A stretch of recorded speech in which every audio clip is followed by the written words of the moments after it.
Gostaria de convidar vocês a abrirem aí comigo a palavra de Deus no Salmo de número 125. Salmo de número 125. Deixa eu avisar aqui para os irmãos, hoje eu estou com o estômago um pouquinho atacado. Acho que eu comi alguma coisa ontem. Não me fez tão bem. Eu sou meio teimoso, né? Não é à toa a minha esposa me entregando ali com o olhar dela. Eu sou teimoso, né? Eu como coisa que eu não posso comer, depois eu passo mal. Até isso me ajudou a atrasar um pouquinho hoje, me perdoem, irmãos. Acabei atrasando uns 5 minutinhos, achei que eu ia atrasar até mais. Mas chegamos aí a tempo, né? E de vez em quando eu estou tossindo um pouquinho, que eu estou com o estômago um pouco irritado, tá? Então se eu tossir, não é nada demais, tá, gente? Não precisa preocupar. Ah, meu Deus, o pastor está doente, vai me passar doença. Vou passar doença para ninguém, não. É só meu estômago que está um pouquinho irritado, tá bom? Mas amém. Eu quero, então, junto com vocês, ler o Salmo de número 125. Salmo de número 125. O tema da mensagem nessa manhã é uma pergunta. Fé inabalável ou fé negociável? Fé inabalável ou fé negociável? Sobre isso que eu quero meditar com você nessa manhã, tá bom? Salmo de número 125.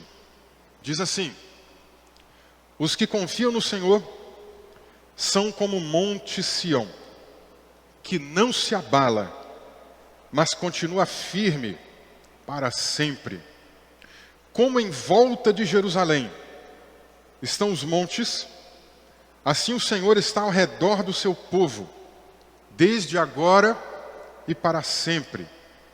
O cetro dos ímpios não permanecerá na terra dos justos, para que os justos não comecem a praticar a iniquidade. Faze o bem, Senhor, aos bons e aos retos de coração. Quanto aos que se desviam para caminhos tortuosos, o Senhor os levará juntamente com os malfeitores. Paz sobre Israel. Vamos orar. Senhor, obrigado, Deus. Obrigado por estarmos juntos aqui nessa manhã. Obrigado pela vida de cada um dos irmãos. Obrigado, Deus, pelo esforço dos irmãos de estarem aqui. Alguns até mesmo doentes, mas estão aqui conosco. Nós também agradecemos pelos irmãos e outras pessoas que estão nos acompanhando pela internet, nessa transmissão. Talvez haja pessoas também enfermas que não puderam estar conosco aqui hoje, mas nos acompanham. Ó Deus, obrigado por esse tempo, pelo dia que o Senhor fez. Obrigado pelo privilégio de te adorar, Senhor, poder chegar aqui e cantarmos juntos, com alegria, com o coração fervente. Senhor, fala conosco aqui nesse tempo. Eu quero te apresentar, Senhor, esse texto que foi lido, um salmo tão bonito, tão belo, inspiração do Senhor mesmo, só podia vir do alto, só podia vir de Ti. Obrigado por essa palavra, Pai. E vem falando ao nosso coração. Te apresentamos esse texto, que o Senhor nos instrua, que o Senhor também, ó Deus, faça com que a gente seja desafiado. A Tua palavra sempre nos desafia a fazer algo diferente. A gente sempre é desafiado a sair da zona de conforto. E, Senhor, nessa manhã, faz isso novamente também conosco. Faz a gente pensar, refletir sobre a nossa fé. Mais do que conhecimento, mais do que guardar conhecimento aqui na mente, no coração, mexe com a nossa estrutura espiritual, Pai, para que a gente possa Te servir melhor.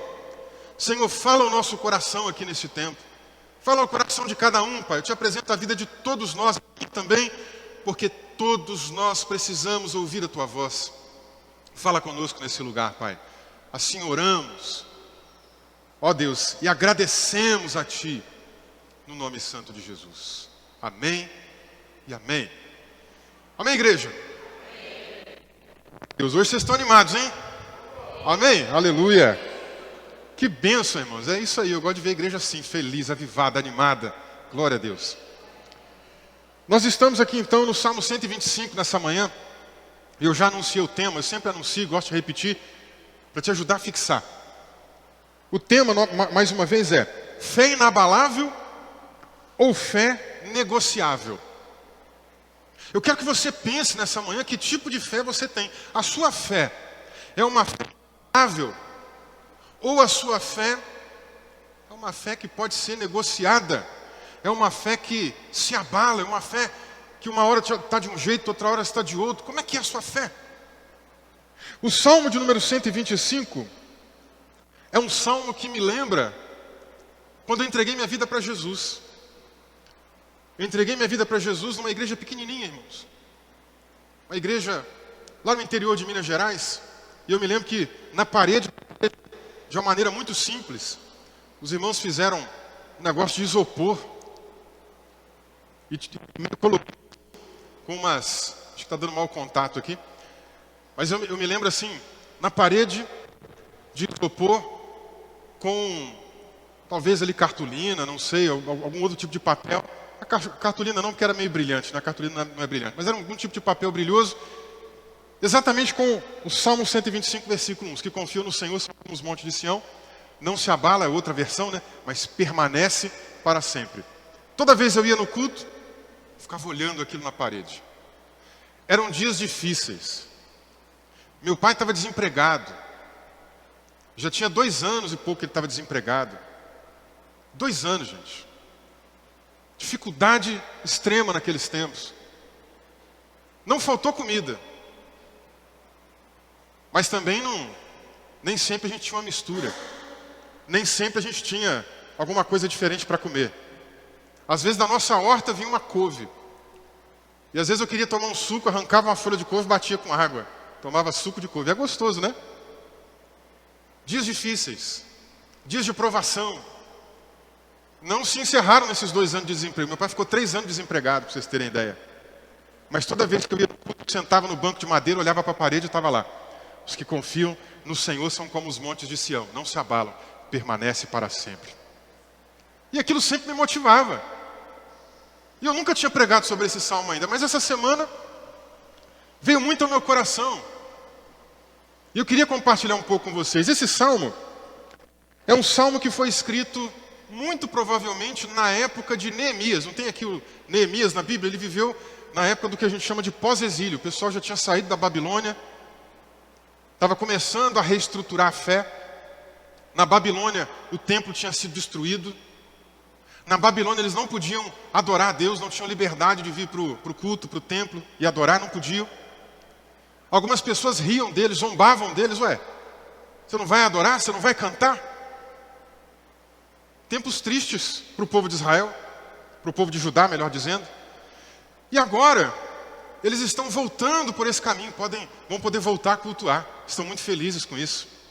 É tão ruim, né, gente, quando a gente não dá valor a esse momento aqui que a gente tem de poder cultuar a Deus. Porque aí, alguma situação na nossa vida, seja uma enfermidade ou alguma coisa que nos trava, nos impede de poder buscar, de poder estar juntos ali em comunhão com os irmãos, a gente percebe como é que faz falta. Então, você que tem o privilégio de estar aqui, se sinta de fato privilegiado, feliz, alegre, porque o Senhor preparou esse momento para nós. É um banquete que Ele sempre prepara para a gente. É um banquete, a gente está na presença do Rei, gente. E é como se Ele montasse uma mesa farta, com tanta comida. Só que é comida espiritual, sabe? Você chega aqui e se farta. Come até não conseguir mais. E é engraçado que quanto mais se come, mais fome, mais vontade de comer você tem. Porque não é uma comida que enche o seu estômago, né? É uma comida que vai saciando a sua vida espiritual. Então vem para cá com essa alegria no coração, sempre. Faça como Davi, no Salmo 122. Alegrei-me quando me disseram, vamos à casa do Senhor. A gente tem que ter alegria para vir para cá. Amém? O coração tem que estar exultando, tem que estar vibrante, tem que estar queimando. É isso que tem que funcionar. Esse salmo é escrito, então, provavelmente num período desse, que o povo ficou um tempão sem poder cultuar, sem poder ir no templo, devia cultuar só em casa, em silêncio. Não é a mesma coisa, né, irmãos? Esse pessoal que fica dizendo assim, não vou na igreja, eu cultuo em casa. Ah, irmãos, me desculpa, não é a mesma coisa. Aqui é diferente, aqui a gente senta junto, aqui a gente levanta a mão, aqui a gente estende a voz, aqui a gente grita glória a Deus, aqui a gente tem comunhão, aqui o Espírito Santo toca de uma maneira mais quente no coração. Agora, em casa, é a minha vida devocional.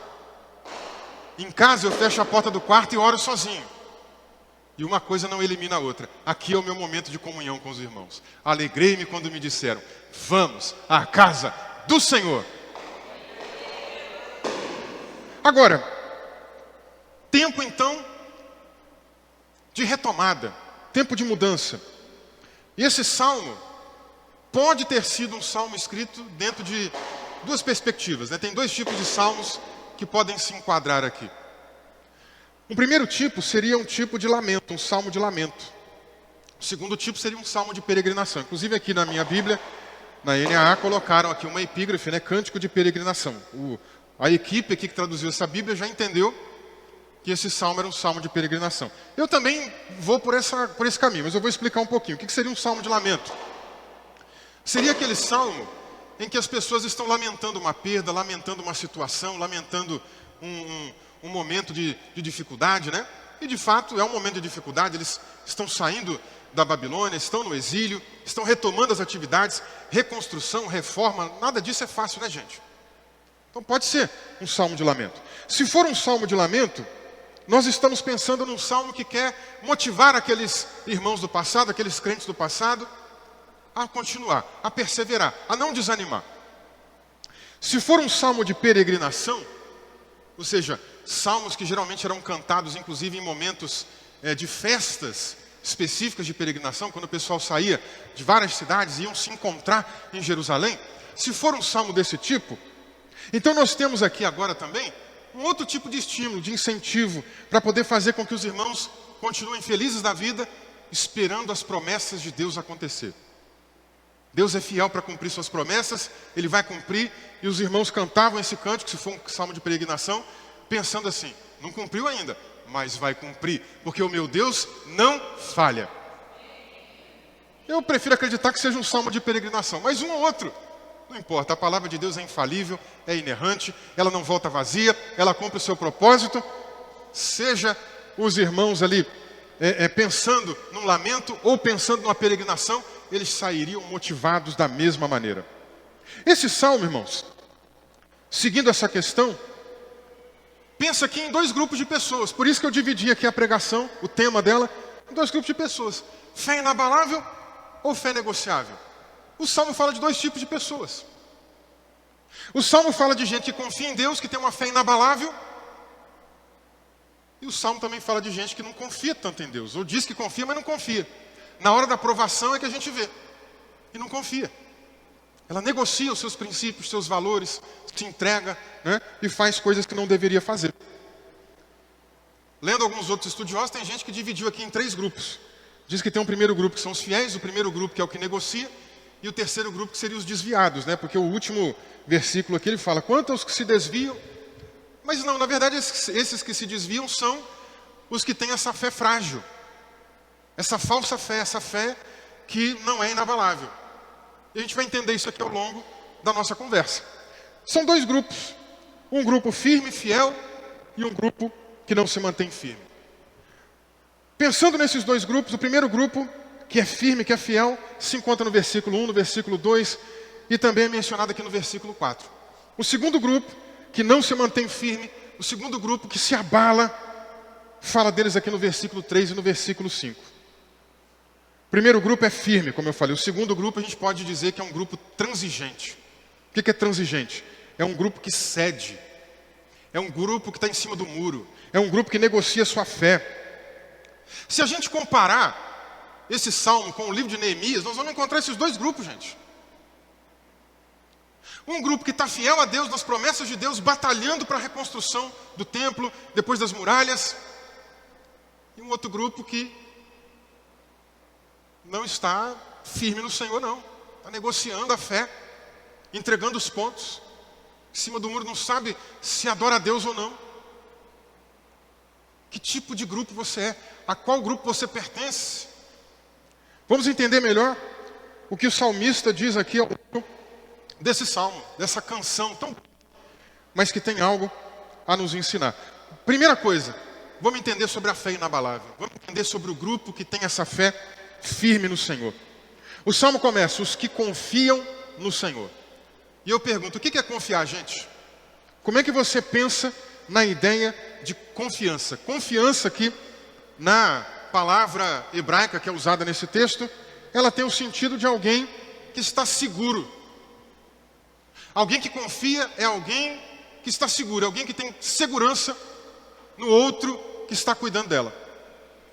Ela deita e descansa, se sente segura. Outro ponto é justamente isso, alguém descansado. Outro ponto pode ser ainda alguém despreocupado. Opa, que engraçado, né? Porque as lutas da vida deixam a gente preocupado. Não quer dizer, pastor, quando eu estou preocupado, não estou confiando em Deus? Sim.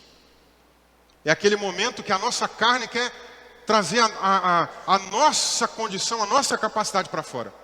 Por isso que Jesus em Mateus 6 diz, não fiquem ansiosos, não fiquem preocupados com o que vocês têm de comer, beber, vestir. O que é a preocupação? É você ocupar a cabeça antes da coisa acontecer. Pré-ocupação, se ocupa antes da coisa acontecer. A coisa nem aconteceu ainda, vai ser o mês que vem. E você já está, meu Deus, o mês que vem tem aquela conta, o mês que vem tem aquele evento, o mês que vem tem aquele problema, o mês que vem tem aquela situação para fazer. Você já está se ocupando. Aí já viu, você se ocupa tanto com aquilo que você perde até o sono. Você está deixando de descansar. Quem confia, descansa. Quem confia como um bebê, recém-nascido, que não sabe fazer nada ainda. E a mãe pega no colo. O pai pega no colo e o bebê está seguro, descansando. O bebê está sem preocupação. Ele sabe que a mãe vai cuidar. Ele sabe que se ele está com fome, a mãe amamenta. Precisamos nos colocar nessa posição, como recém-nascidos, como bebês, nos braços do pai. Isso começa a ser um sinal de confiança. Confiança, irmãos, envolve então uma noção de convicção. Você tem convicção do que Deus tem para a tua vida? Tem coisas na Bíblia que são gerais para o povo de Deus. Tem promessas que Deus traz na Bíblia que são gerais. É para todos nós. É para pessoas de qualquer outra igreja, para pessoas de qualquer outra situação que está em Cristo. Tem promessas gerais para o povo de Deus. Mas tem situações na Bíblia que apontam para a especificidade. Tem questões na Bíblia que apontam para você, individualmente. E você tem convicção dessas coisas pessoais? Deus tem falado contigo? Você tem se relacionado com Deus? Deus tem falado ao teu coração? Deus tem te mostrado a vontade dEle para a sua vida? Ou você percebe coisas para a vida do outro, para a vida do outro, para a vida do outro, mas na sua vida você não vê nada. Se na sua vida você não vê nada, está faltando você nutrir um relacionamento mais profundo com Deus. Porque Deus fala conosco, gente. Deus é um Deus presente. Ele continua falando aos nossos corações. Ele continua dizendo, revelando, apontando caminhos. E aí, Ele fala no teu coração, Ele tem falado. Você sabe o que Ele quer para a tua vida? Você sabe onde Ele quer te direcionar? Quando Ele fala com a gente, isso gera convicção. Isso gera certeza. Você tem certeza de para onde você está indo com Cristo? Você está em dúvida? A fé é uma certeza.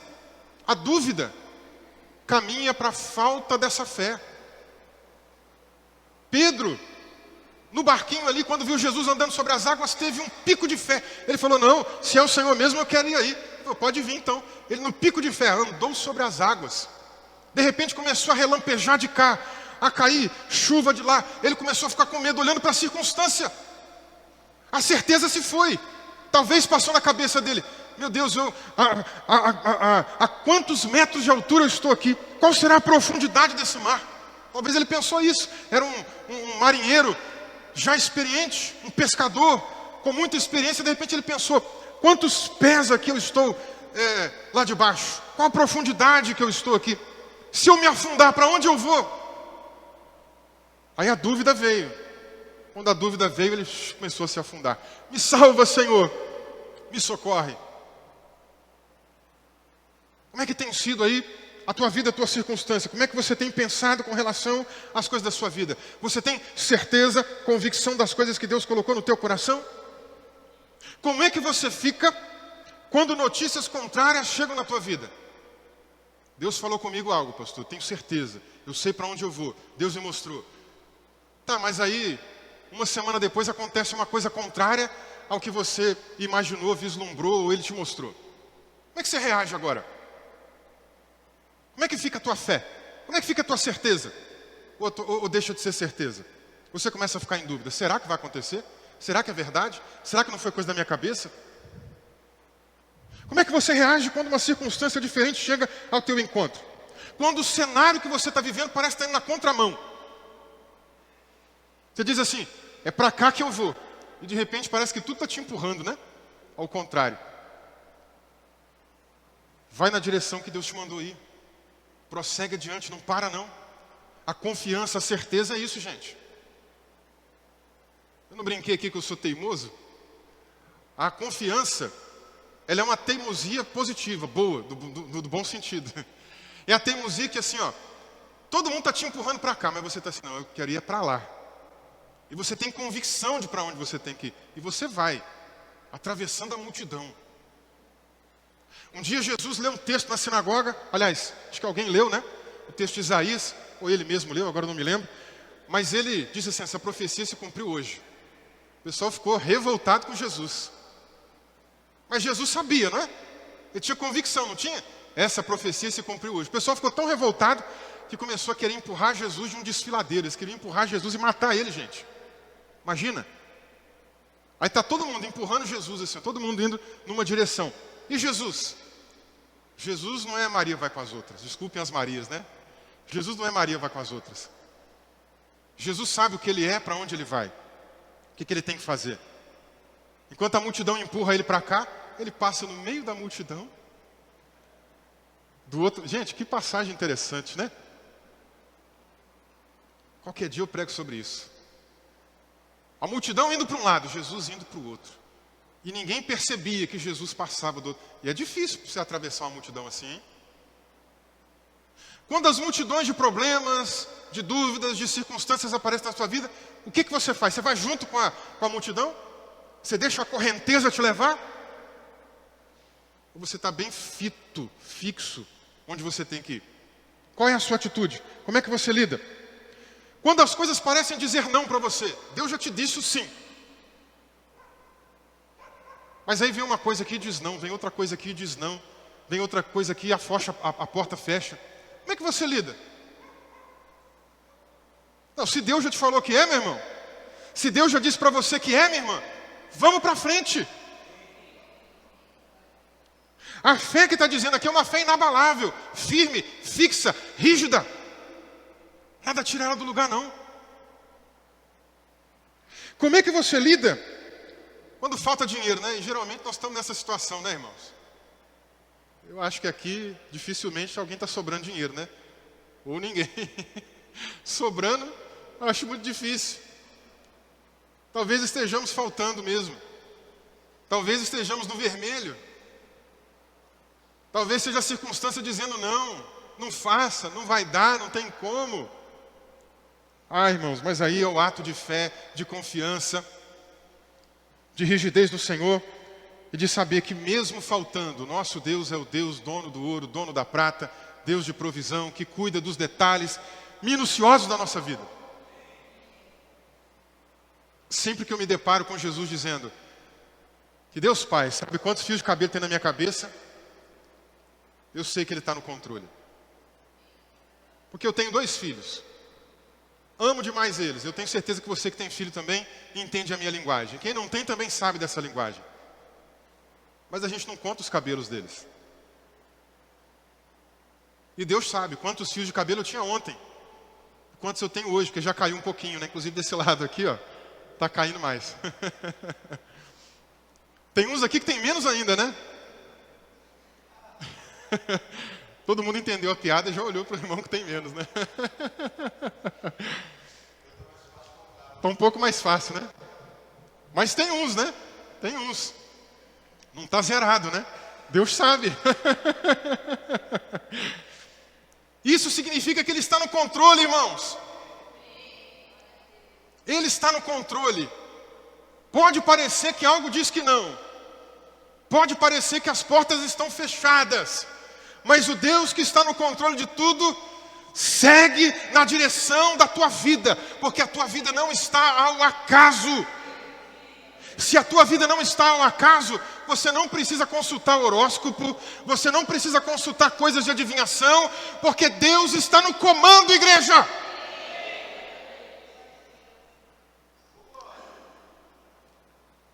Como é que você lida com as situações?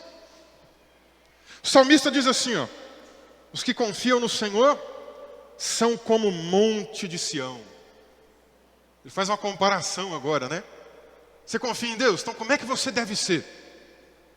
Você deve ser como um monte Sião. Que monte é esse? Era um monte que tinha 765 metros de altitude, alto.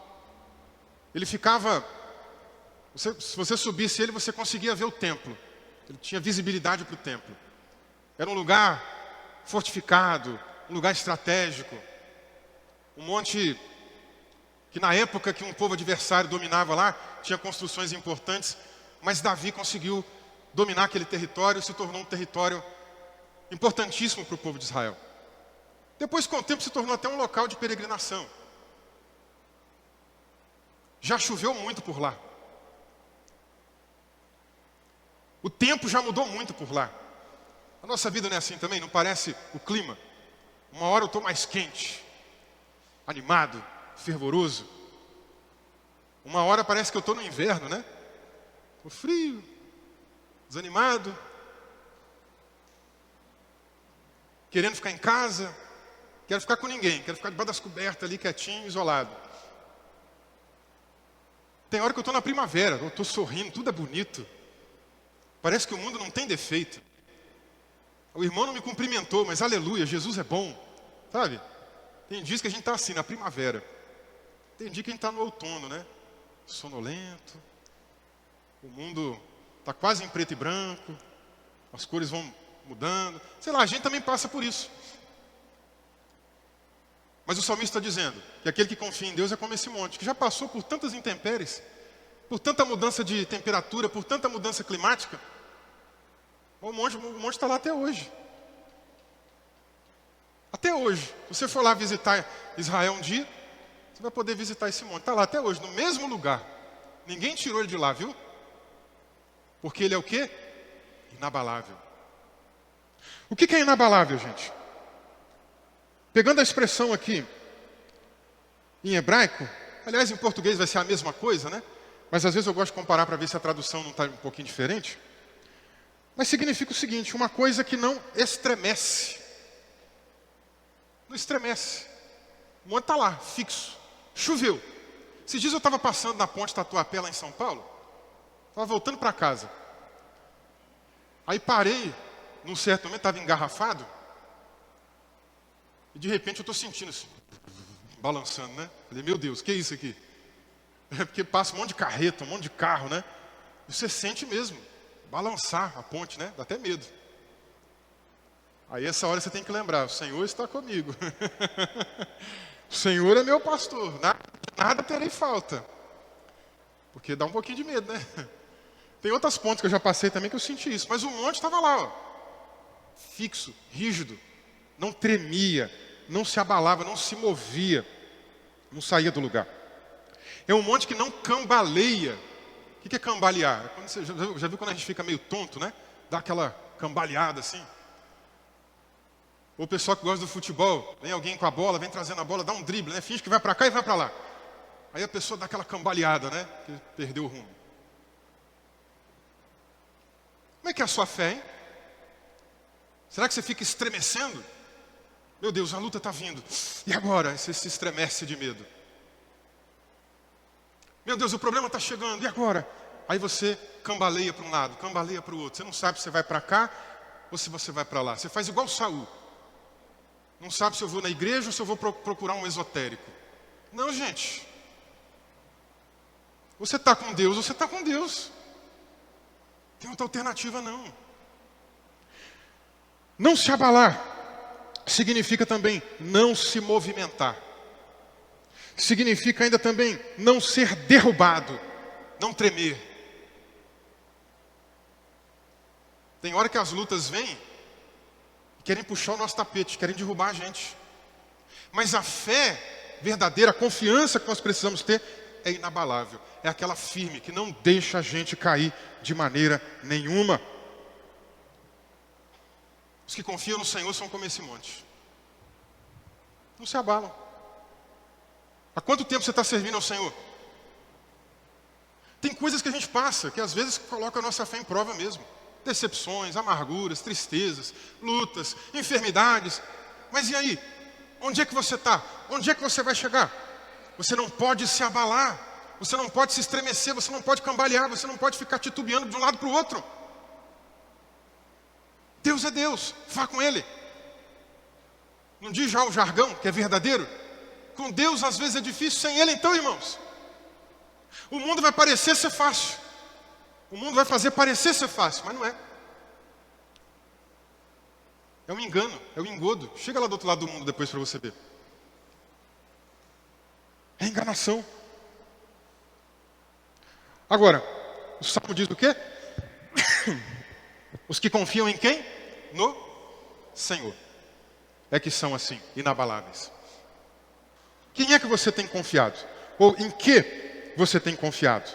O segredo aqui é confiar em Deus. Em Deus. Isaías 31, versículo 1. Olha o que diz aqui. Ai dos que descem ao Egito em busca de socorro e se estribam em cavalos. Eles confiam em carros de guerra, porque são muitos, e em cavaleiros, porque são fortes. Mas não olham para o Santo de Israel, nem buscam o Senhor. Tinha gente aqui indo buscar ajuda lá no mundo, buscar ajuda em gente que parecia ter um exército fortificado. Imagina lá, um contexto de guerra, né? O que eles precisam? De armas, de exército armado. Não tinha tanque de guerra naquela época, né? Então eles precisavam de quê? De um animal de carga, para poder carregar armas, para eles poderem subir e levar também as suas lanças e espadas, para batalharem montados. Tinha gente que estava confiando nisso. Vai buscar Deus que é bom nada, né? Buscar o Senhor que é bom nada. Davi, um guerreiro, um homem de guerra, um homem experiente nas batalhas. Salmo de número 20, verso de número 7. Ele diz assim: uns confiam em carros de guerra, outros em seus cavalos. Nós, porém, invocaremos o nome do Senhor nosso Deus. Na época de Isaías tinha gente confiando em carro de guerra, em cavalo, em animal, em gente. Davi está dizendo, não. Eu sou guerreiro, mas eu confio no meu Deus. Eu confio no meu Senhor. Eu confio no Deus que fez o céu, que fez a terra. É dele que vinha a minha salvação.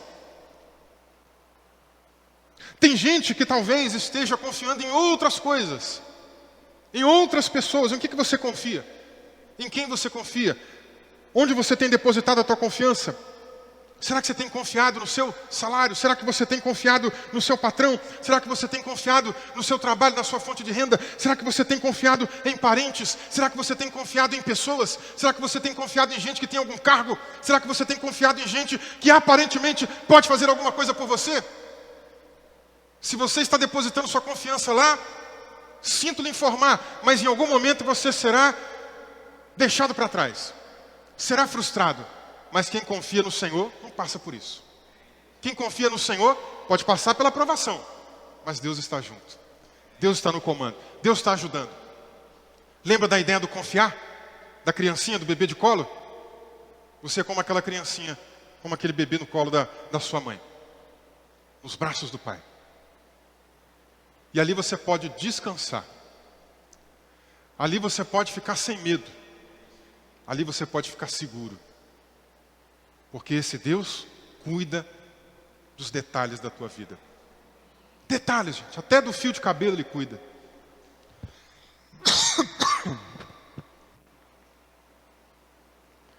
Difícil às vezes a gente lidar com isso, né? Não estou falando só para vocês. Eu também sou humano, gente. Ou vocês acham que só na porta de vocês que a luta bate, hein? Você acha que eu não passo luta, não? Aliás, esses dias eu estou passando algumas. E de vez em quando, bate na minha porta lá a incredulidade, assim, ó, a dúvida, a falta de fé. Ei, e aí, será que vai mesmo? Será que vai acontecer? Será que vai dar certo? Será que vai fluir? Será que vai? Quantas vezes já não bateu na minha porta? Mas o que você tem que fazer?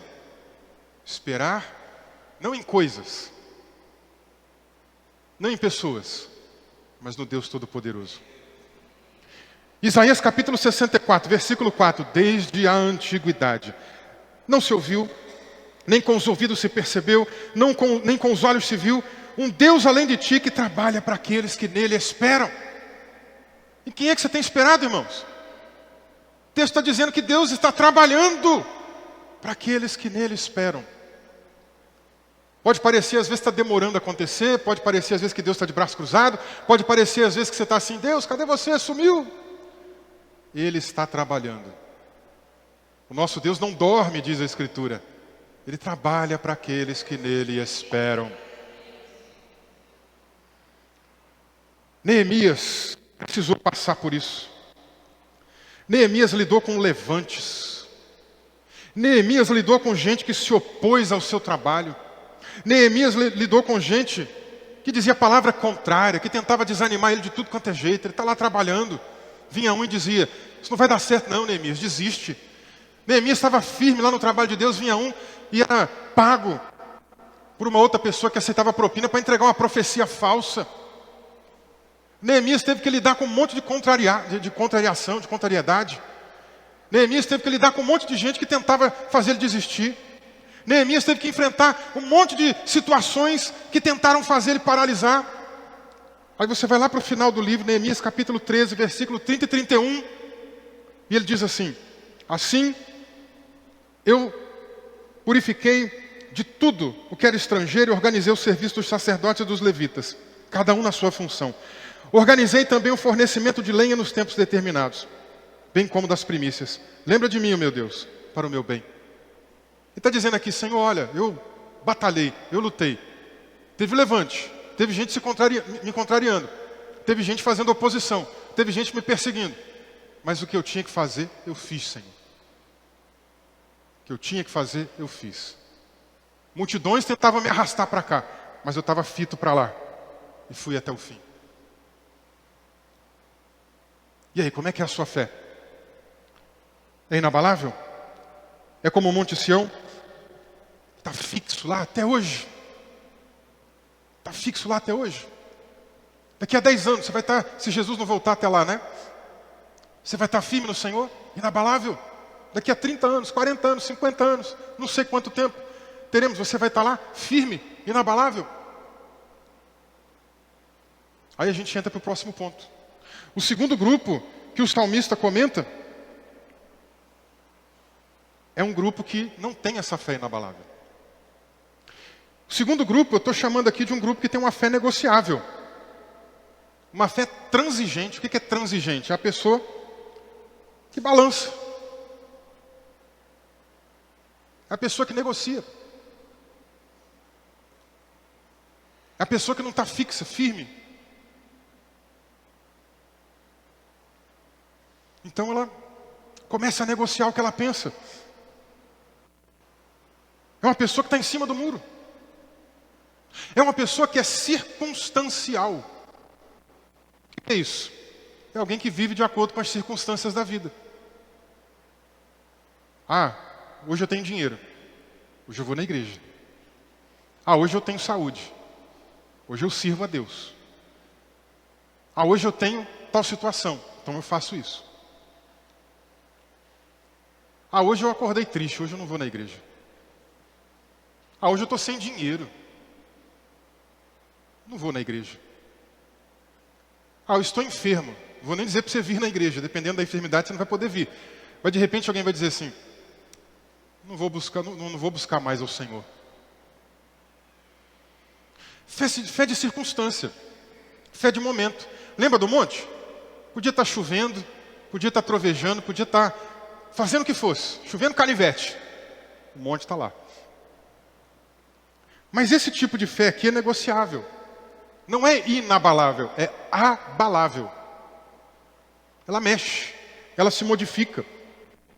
Mas, para ser sincero, a gente nem pode chamar de fé. Porque o que é fé, irmãos? Hebreus capítulo 11, versículo 1 diz assim, a fé é a certeza de coisas que se esperam, a convicção de fatos que não se veem.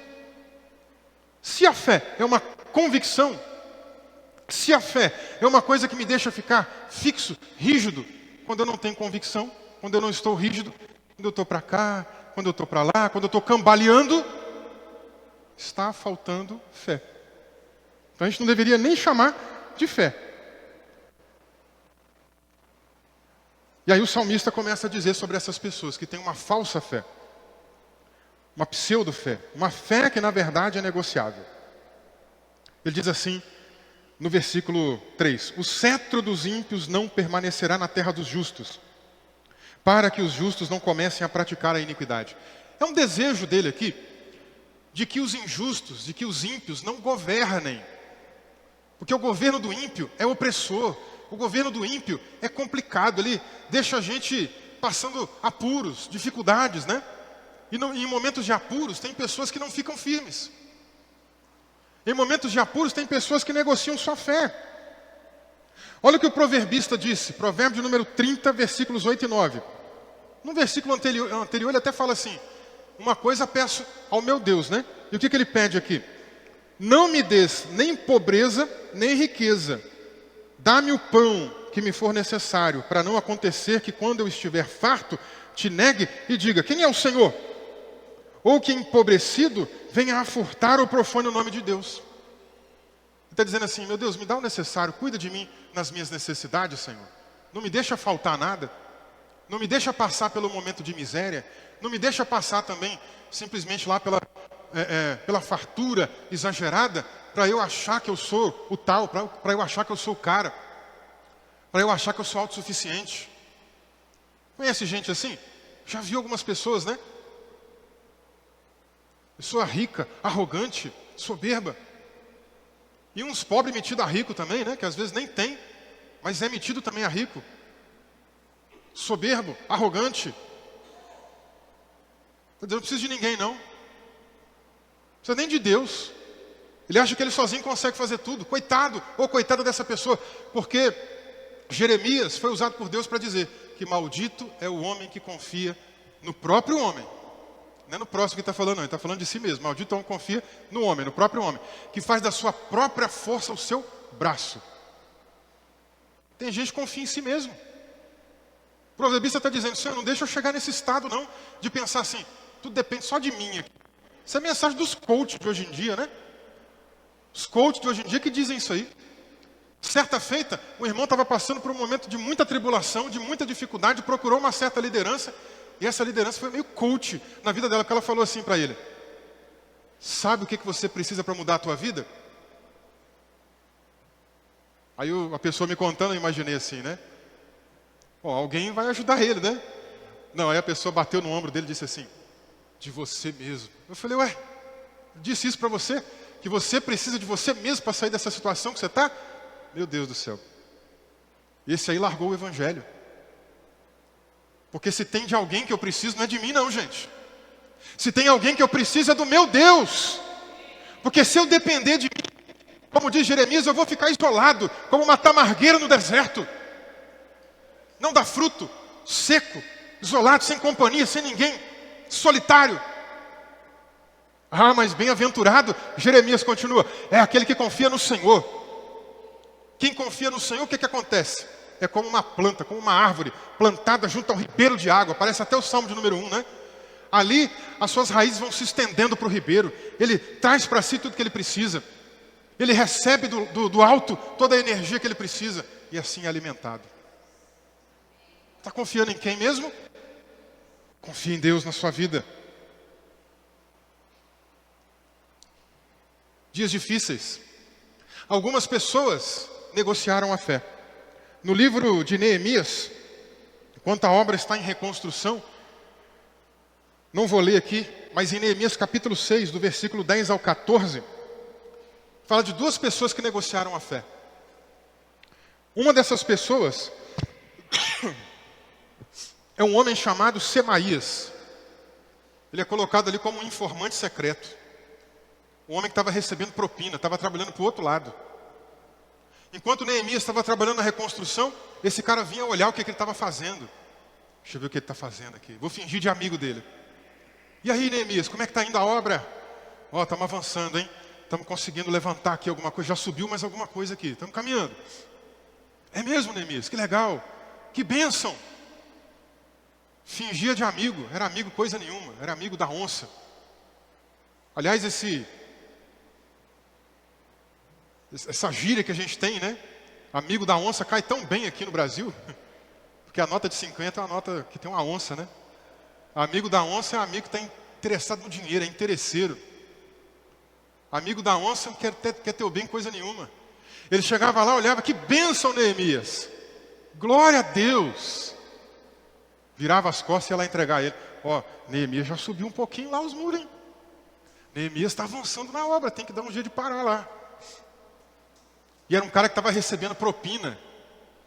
Era um cara que estava recebendo dinheiro para poder fazer justamente essa maldade aqui, gente. Não era amigo coisa nenhuma. Naquela época também lá, no mesmo texto, em Neemias capítulo 6, aparece uma mulher chamada Noadia, que se dizia profetisa. Entregava uma palavra profética, dizia que era de Deus, mentira. Era propina, estava recebendo dinheiro de trás, de outras pessoas. Para dizer para ele assim, olha, Deus manda dizer que é para você parar com essa obra. Deus manda dizer que é para você desistir disso aí. Ele tem outros planos. Mas peraí. Volta no começo do livro de Neemias. Neemias está meio triste. Vem jejuando. O rei percebe que ele está triste. O que está acontecendo contigo, Neemias? Neemias ora em silêncio. Senhor, é agora. Me usa para poder falar com ele. Senhor, eu estou triste por isso, por isso, por isso. Eu não consegui acompanhar o meu povo. Eu preciso ajudar eles. Tá bom, Neemias? Vai lá ajudar o teu povo. E ele sabia que Deus estava naquele negócio. Quando a gente sabe que Deus tem uma palavra para a gente, quando a gente sabe que Deus tem um propósito na nossa vida, a gente tem que ficar inabalável nele. Aí vem um e diz, não, mas não é assim. Vem outro e diz, não, não é, é de outro jeito. Vem um falso profeta aqui pago por propina para dizer uma falsa profecia. E Neemias sabe para onde ele tem que ir. O problema é quando você não sabe para onde você tem que ir. Aí você ouve de tudo. Você sabe para onde tem que ir? Segue adiante. Não negocie a sua fé. Outra pessoa que aparece aqui também no livro de Neemias, que está nessa categoria dessas pessoas aqui que negociaram a fé, né? Que como o versículo 3 diz aqui, do Salmo 125, eles começaram a praticar a iniquidade. Outra pessoa, Neemias capítulo 13, do versículo 4 até o 9, fala de um homem chamado Eliasibe, um sacerdote, um homem que deveria ser homem de Deus. Pelo cargo de liderança hoje, a gente poderia comparar com um pastor, com um presbítero, embora a Nazarena aqui, presbítero é o cargo, né, em que a pessoa é ordenada, pastor é a função, mas pense em outras denominações. Era alguém de um cargo de liderança na igreja. Devia ser um homem de Deus. O que ele estava fazendo? Estava se vendendo. Estava negociando a sua fé com Tobias, um dos perseguidores de Neemias. Você lê o livro de Neemias, duas pessoas vão aparecer ali com mais frequência, Sambalate e Tobias. Vem cá, com quem é que você está fazendo aliança ultimamente, hein? Quem é que você está ouvindo na internet ultimamente, hein? A gente aqui não proíbe você de ouvir nada, né? Você pode ouvir o que você quiser, você é livre. Ouve pregação, assiste, não tem problema não. Mas a questão é, quem é que você anda ouvindo aí? Você está fazendo aliança com quem? Está se aproximando de quem? Está ouvindo o quê? Gente que é inimigo do reino de Deus? Gente que é inimigo da fé cristã? Gente que só está ensinando heresia? Com quem que você está fazendo aliança? Nós estamos aqui lutando nessa igreja para poder ganhar almas para Jesus Cristo. Tem gente que às vezes vai se opor. Com quem você vai se aliançar? Com quem está se opondo à obra? Ou com quem realmente precisa ser aliançado aqui? Com quem você tem que estar junto? Cuidado, gente. Porque está cheio de gente como esses homens aqui, ó, que finge bonzinho. Como é que está lá na sua igreja? Está indo bem lá? Está crescendo? Está indo assim? Ih, falsa piedade. Vai fazer de falso piedoso longe daqui, tá? Porque você tem que ter discernimento para saber quando a pessoa vem com falsa piedade. Como é que está indo lá? Está indo bem? Fulano de tal, como é que está? Mentira, que é fofoca. Dá notícia não. Corta o mal pela raiz. É gente que não quer o nosso bem não, e nem o seu. Está te usando apenas para obter informação e levar para outro lugar. Aqui está acontecendo isso. Ó. Tem um informante secreto, que é o Semaías, e tem um sacerdote aqui embaixo. Falso homem de Deus, né? Só tem título. Está cheio de gente por aí também, gente, só tem título. Tem o documento lá ordenado, mas o que é um documento de ordenação? O que é um documento, um papel que a pessoa pode fixar na parede? Isso não é nada, isso não representa nada. A verdadeira vocação vem do alto, vem de Deus. O papel é só um reconhecimento diante dos homens, que também é importante, mas mais importante do que isso é o reconhecimento que vem do alto, porque é Ele que chamou. Efésios capítulo 4, versículo 11, Ele mesmo deu uns para apóstolos, profetas, evangelistas, pastores e mestres. É Ele quem deu. É Deus quem dá. Tem que ter isso em mente. Cuidado com quem você está se aliançando. Cuidado com quem você está levando informação. Porque essa pessoa leva e traz, né? Com certeza. É o que está acontecendo aqui. Ó. O cara está levando e trazendo. Ele leva para Neemias. Traz para Tobias. Pega de Tobias, leva para Neemias. Traz de volta. Ele não sabe quem ele está servindo, gente. É um problema sério. O salmista viu pessoas assim, em cima do muro. E no versículo 5, ele fala dessas pessoas novamente. Ele diz ali, quanto aos que se desviam pelos caminhos tortuosos, o Senhor os levará juntamente com os malfeitores. Quem tem essa fé inabalável, não sou eu nem você que vai punir, não. Não sou eu nem você que vai castigar, que vai fazer alguma coisa, não. É Deus que está no controle. Deus não está no controle? Deus não está no controle contando os fios de cabelo que você tem na sua cabeça? Deus não está no controle cuidando das suas necessidades? Deus também está no controle cuidando das pessoas que se opõem ao reino de Deus. Nada foge do controle de Deus.